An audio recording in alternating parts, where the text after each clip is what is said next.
As we do things and we look at them through the summer and later in photos, we look back and see what seems weak about them and what seems strong. And I think over the years what we've done is really hone in on nature itself. And hence why we're working with only what we find in the woods. For the past 2 shows we've done here, we've decided that this is what is really what we want to be doing.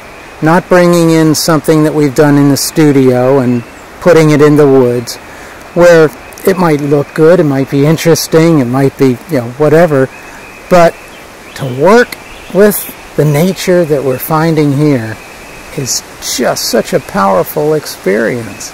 It just brings you that much closer to what's going on.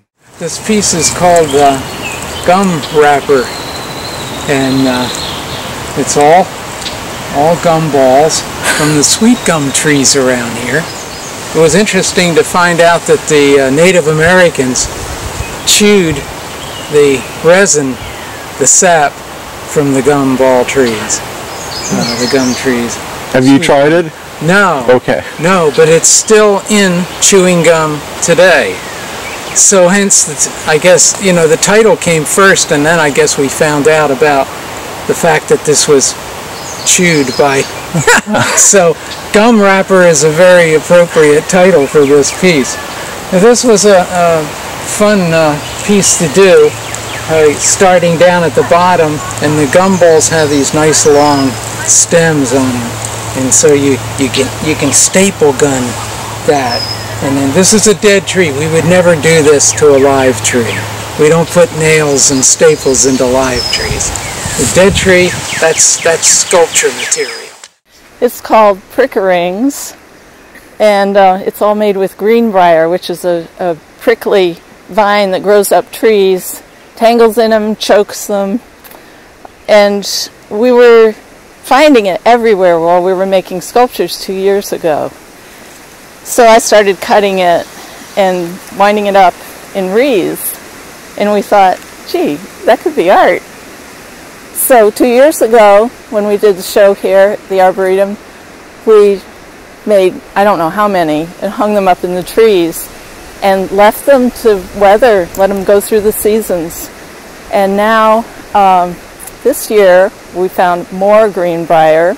This was still holding up pretty well. A couple of them had decayed and fallen down, but we decided we'd just add to it, put up some new ones. You can see some are thin from 2 years ago, and some have leaves. We just put them up there a week ago.